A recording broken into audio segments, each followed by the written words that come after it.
And hello, everybody. Welcome to FSU Coach Live. My name is Tim Baghurst, and today's special guest is Clayton Harrell. He is the executive director of the High School Broyles Award. Clayton, thanks so much for joining me. If you wouldn't mind, just tell us a little bit how you got into this job in the first place.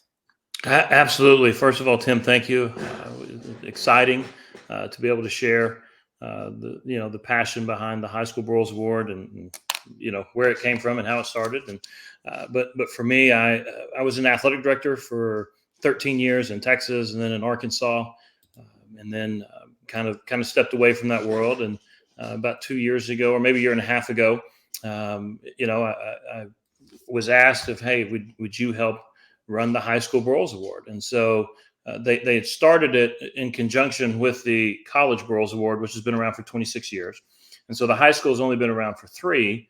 And so just when you're in the high school world for as many years as I am and had the connections. And so getting this out into other states, they started with 3 states, and now for 2022, we'll be in 40 plus states. And so we're really excited about that. My journey getting there was, just amazing. And thank God for that. And just the opportunities to be able to meet the people that I've met and come in contact with, and some of these great coaches and their wives, it's just been amazing. So. Yeah, coming from the position of an athletic director, a lot of organizational skills, et cetera, a lot of negotiating with different people. I'm guessing that now that you're in this kind of position, those are some of the skills that you have to have when you're running sports organizations like this one. I tell everybody, it doesn't matter what industry or business you're in, it comes down to relationships. Mm-hmm. And you hear the saying, relationships matter. They do. When I was an athletic director, my relationships with my head coaches mattered. I had to trust them to run their programs, because you're an athletic director, you can't coach baseball and basketball and football and soccer and golf and volleyball and tennis, or swimming. You can't, right? You hire people who you trust to do those jobs. And it's the same thing in business, right? You develop relationships with people, and that's how you gain trust. And the coaching part of it, I always tell head coaches, you're as good as your assistants are. And so find those assistants who have great qualities and characteristics, but more importantly, relationships matter. And it's more than just a relationship between the coaches; it's relationship with the athletes. You have to have those solid relationships with your athletes to be able to build that trust and to be able to build your programs and have success. It's interesting that you talked about assistant coaches, finding people who are better or as good as you.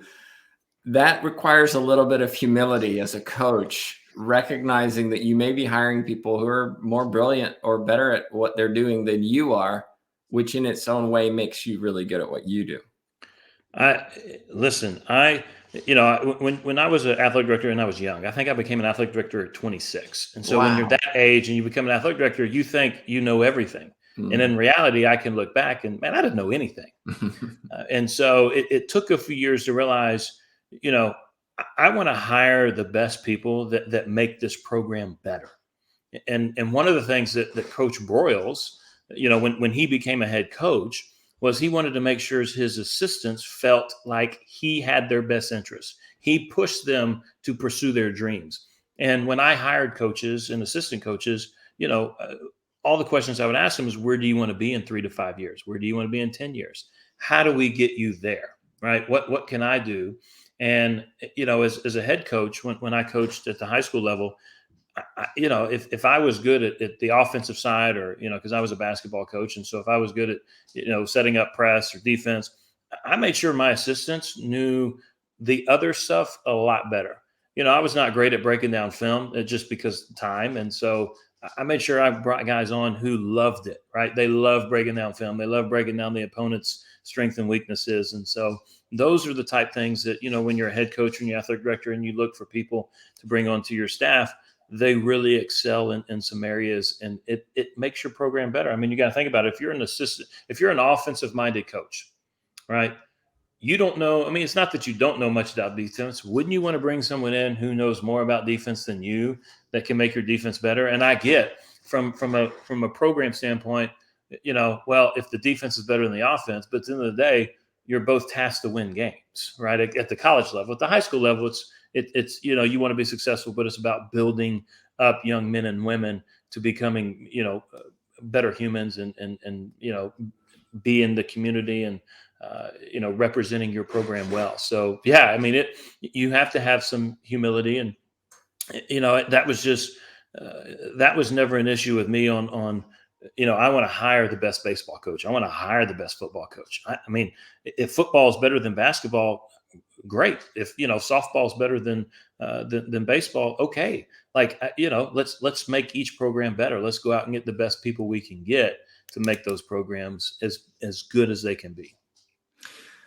Now, you're part of the Broyles Award, and anybody who knows college football will know what that is. Maybe less so high school, and especially people outside of football and Arkansas may not know who Frank Broyles was. As an Arkansas alum, I know. Can you just give us a little history about this award and what it means to people who receive it?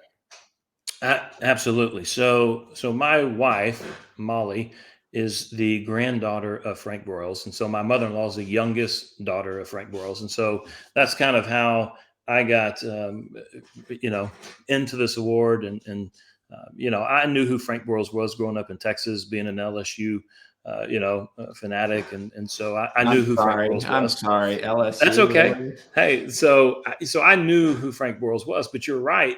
When I talked to states about getting on board with selecting one winner from their state at the high school level, some of them don't know who Frank Broyles was. They've never heard of the Frank Broyles Award, and so educating on them. And I don't know how many people know the story of where his passion for wanting to really have great assistants. He was an assistant at Georgia Tech where he played. And, the story is that the Texas athletic director called Bobby Dodd and said, hey, would Frank be interested in the Texas job? This is right before they hired Darrell Royal. We don't know if they had hired Frank or not. It doesn't matter. But the point is that, Bobby Dodd had told the Texas AD no. And the only problem with that is he didn't actually ask Coach Broyles if he was interested or not.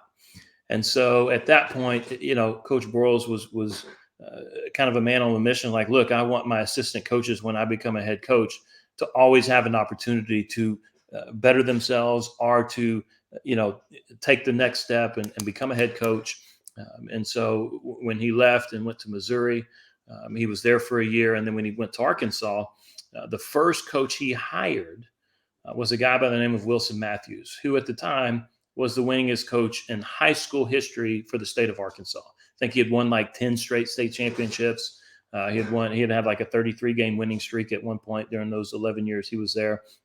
And so when you look at the trophy of all these coaches that Coach Broyles had underneath him, and I'm talking, Lou Holtz, Jimmy Johnson, Hayden Fry, Johnny Majors, Barry Switzer, Joe Gibbs, Jackie Sherrill, Pat Jones. He could have had any of these coaches on the trophy. He chose Wilson Matthews, who was his first hire and who was a high school coach. And so that's the significance of how we get into the high school level and how, we educate coaches on the importance of, really pushing your assistant coaches to be better, to become better, and to stay great, and to pursue their dreams. And I tell head coaches, look, push your coaches into achieving their dreams, reaching for them. If their goal is to be a head coach, help them get there.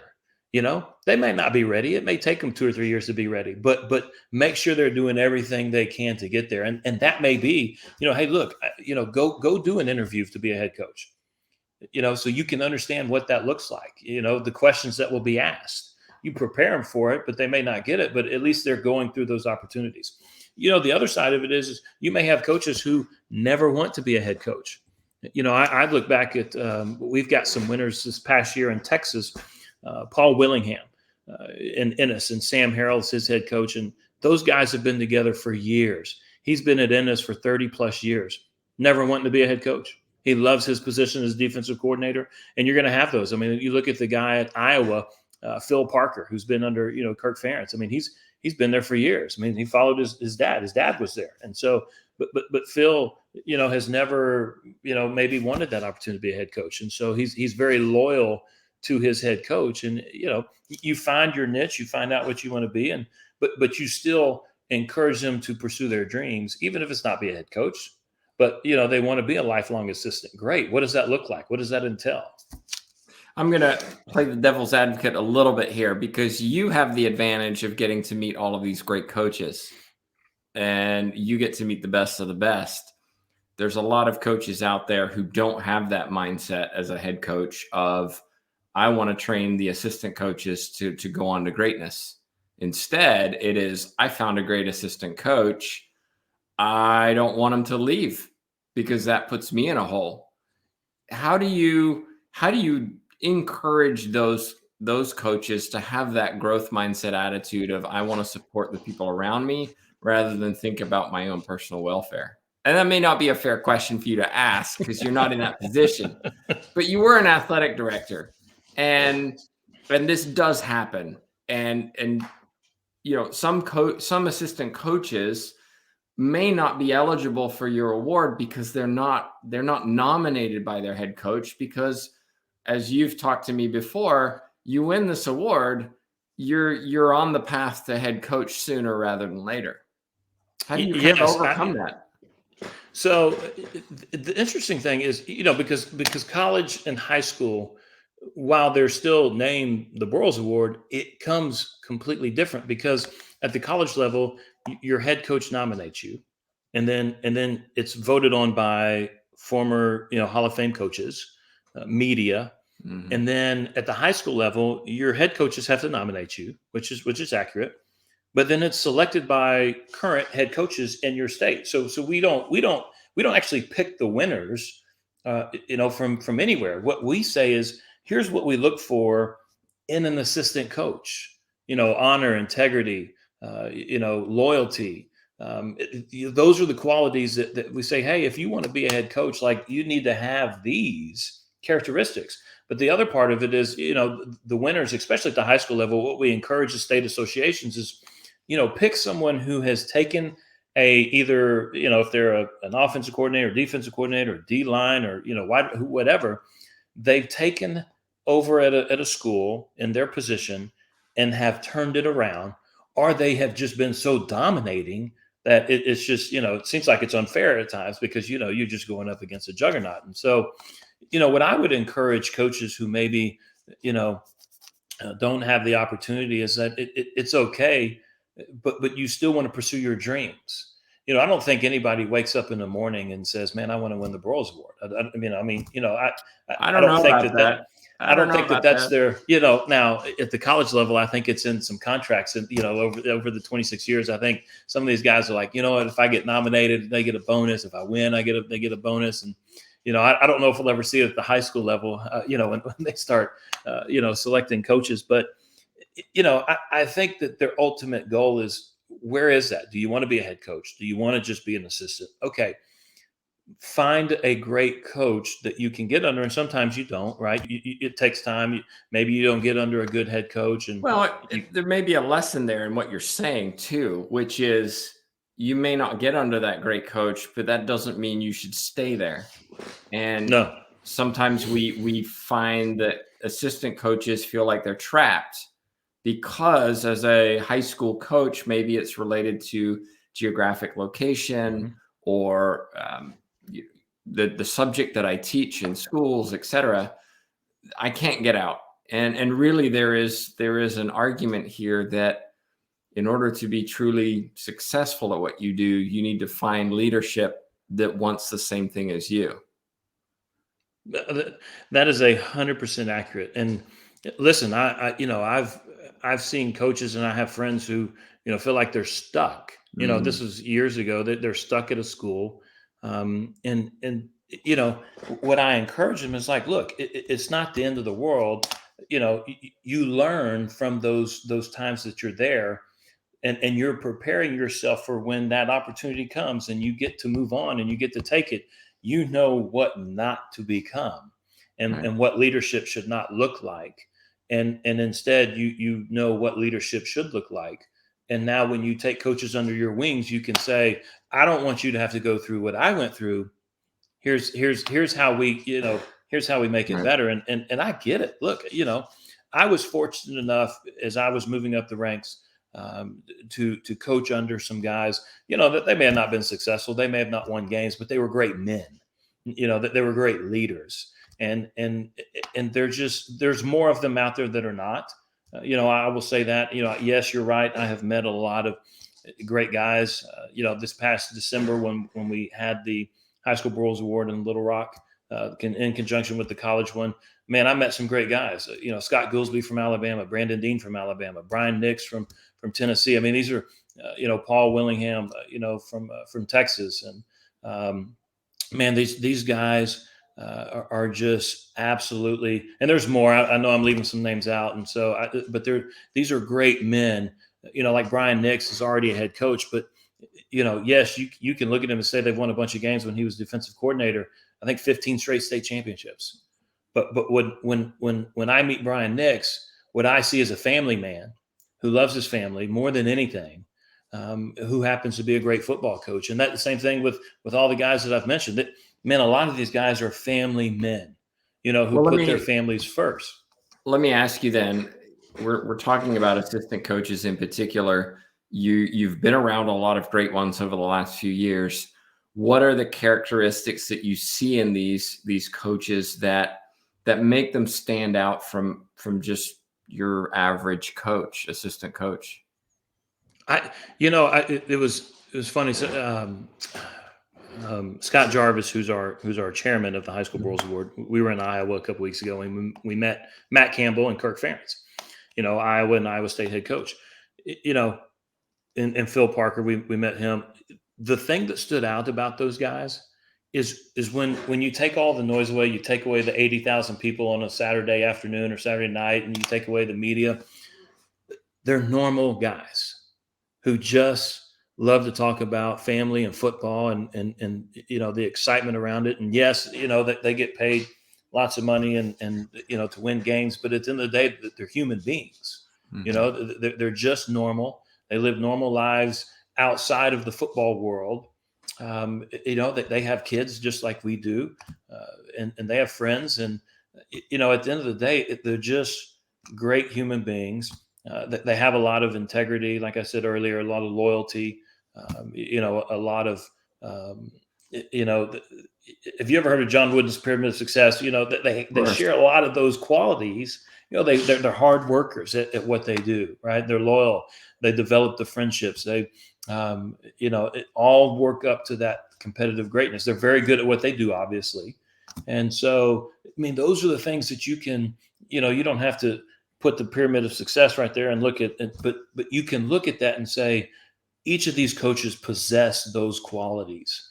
And they may have never heard of the pyramid of success. They may not know the qualities that are in there. But I can tell you this, anytime they walk into a practice or whatever, those kids are their focal point to make sure that they are growing young men. And it doesn't have to be just men. I mean, we're talking about assistant coaches in volleyball and women's basketball, softball. I mean, they're making sure that those young men and women are being developed the right way, so that when they get out into society, when they're out of high school and college, that they know how to be a great human being out there, and and now start teaching others how to do that. I was recently talking to a head coach who told me that sometimes there is the challenge as a head coach that your assistant coaches can be too ambitious,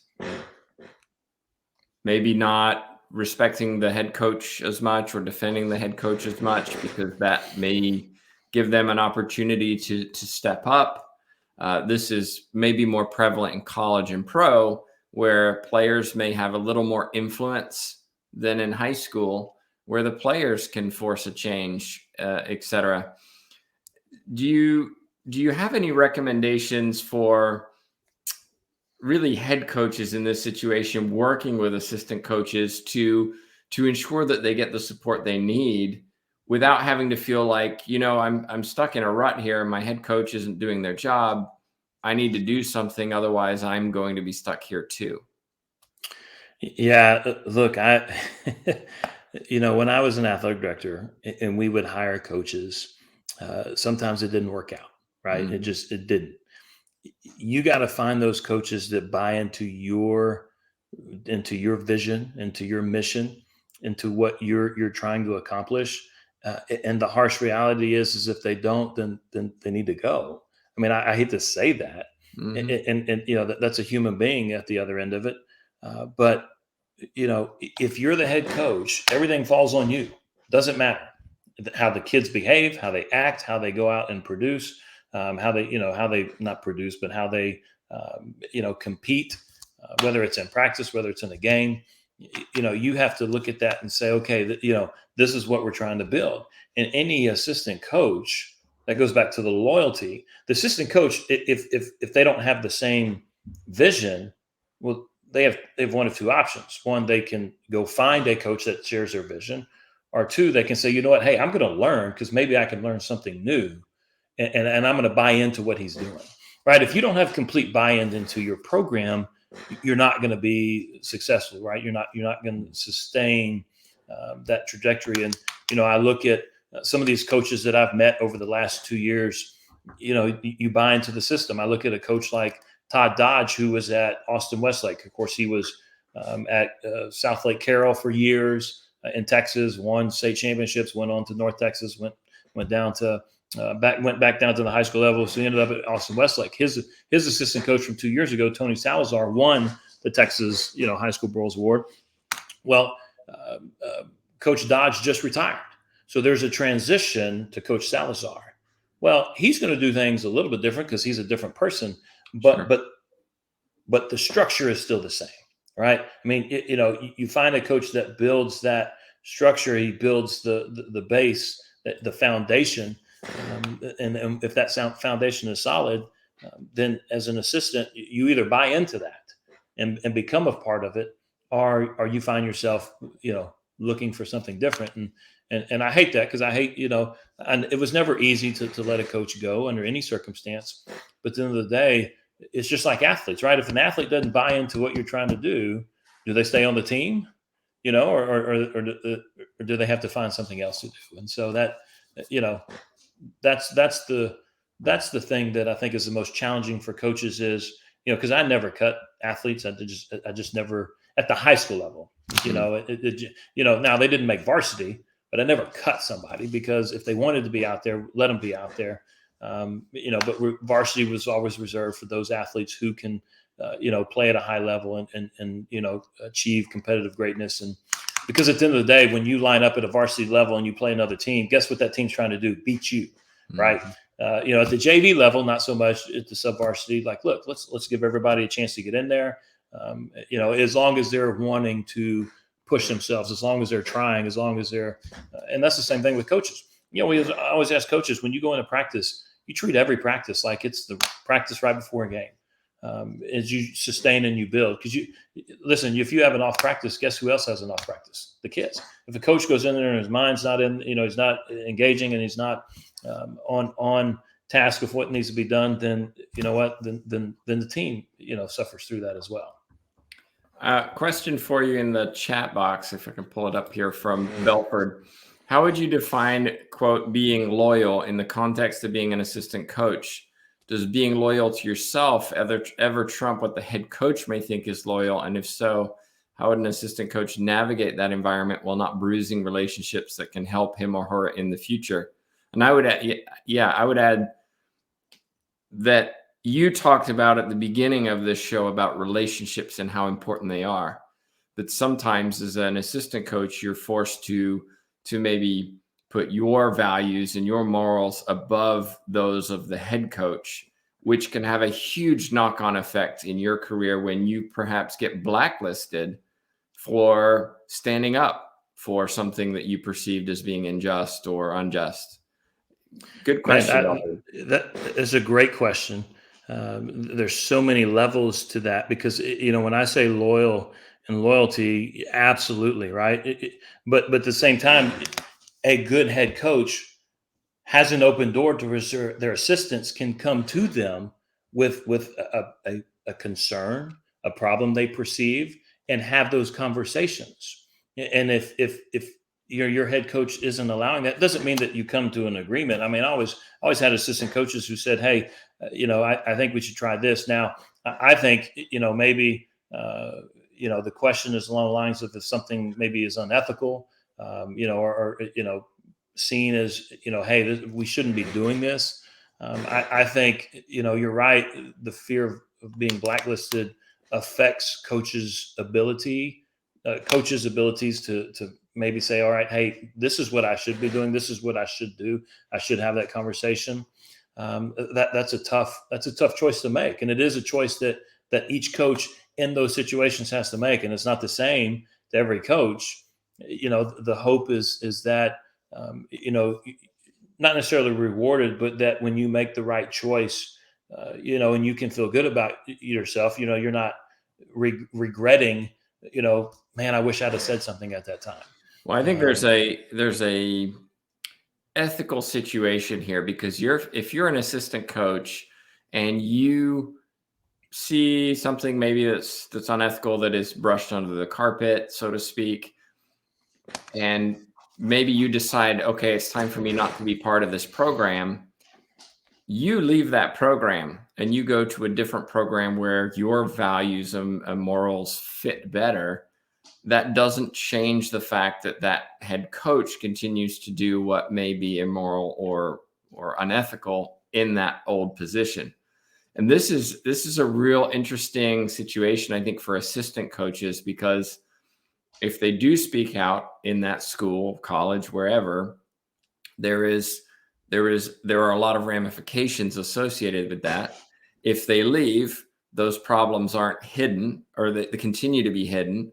And then what happens, and what I'm seeing time and time again, is that head coach maybe gets to a high level and scandals erupt all of a sudden, where these coaches are resigning, they're getting fired because of abuse, etc., which you would think have to have been happening throughout their career. They don't just instantly become somebody who hurls emotional abuse at players. That assistant coach is probably the one who knows, but is also in a position of fear, because if I do speak out, I need to get a different job outside of coaching, because I may never get another hire again. Listen, there is this world that we live in. There really is.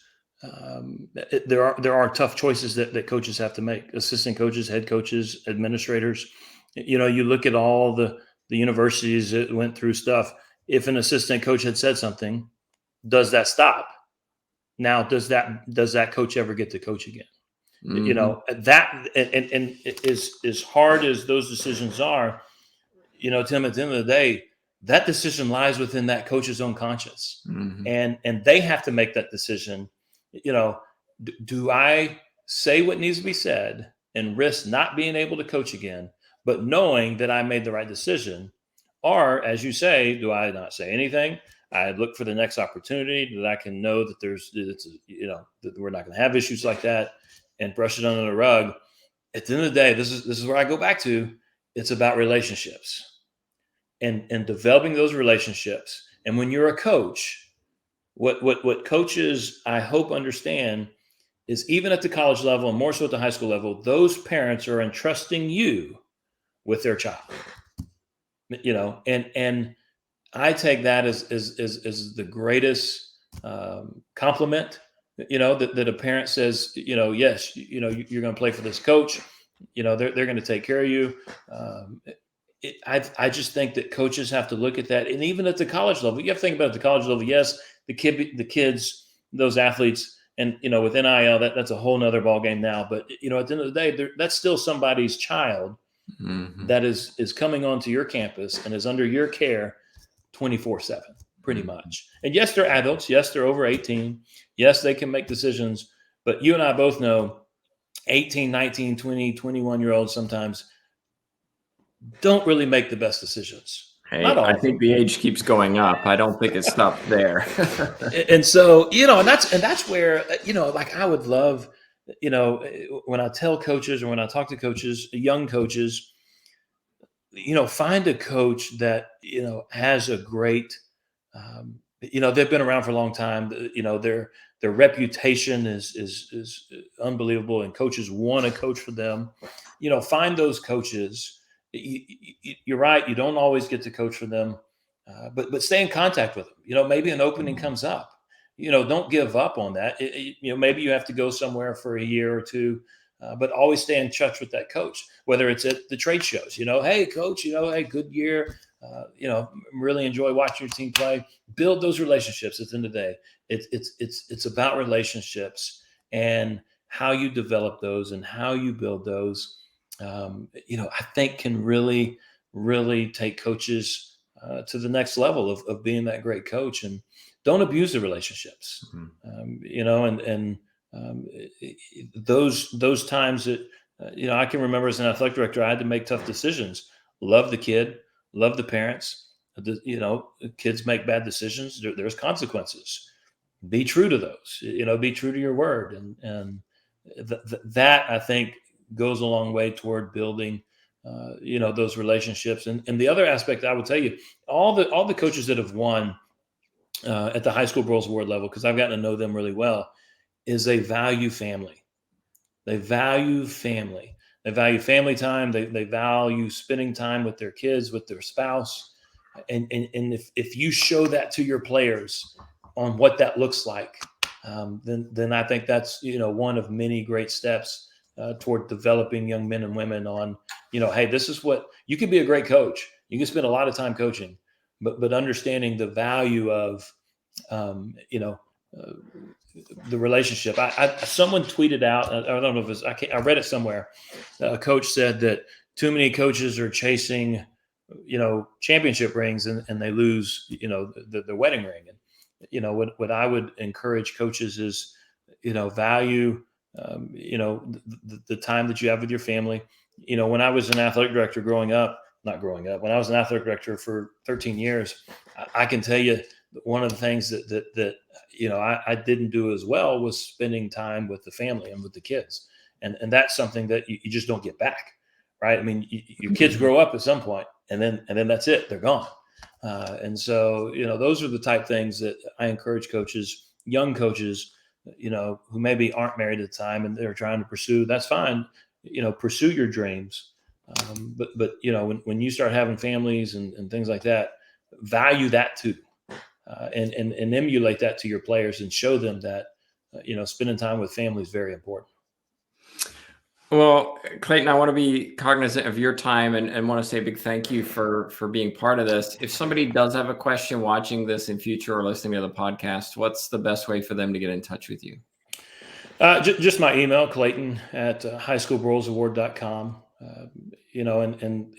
The foundation that helps, the award helps the foundation that my wife and mother-in-law, the Broyles Foundation, if they have questions about that, caregiving, they absolutely can reach out to me and I will get them in touch with them.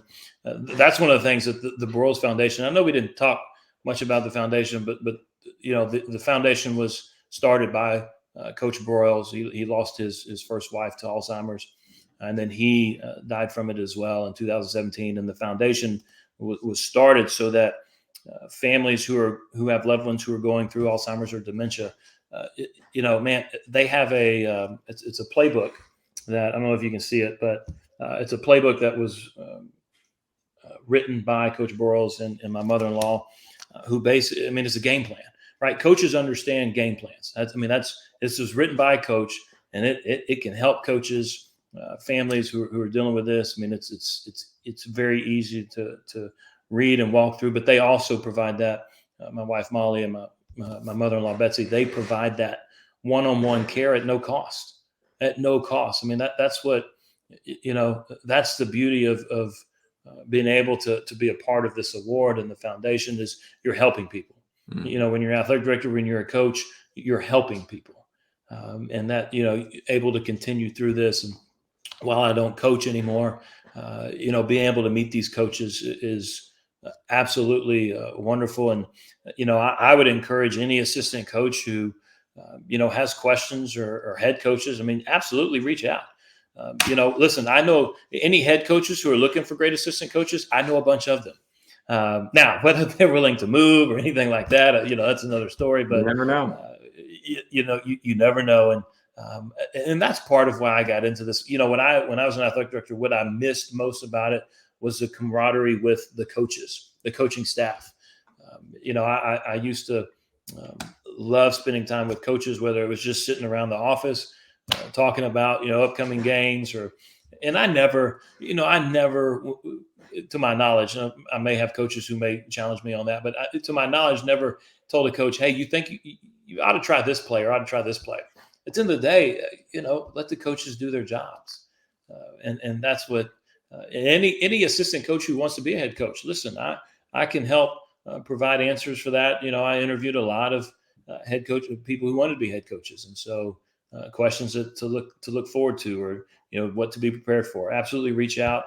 Love to help out any way we can.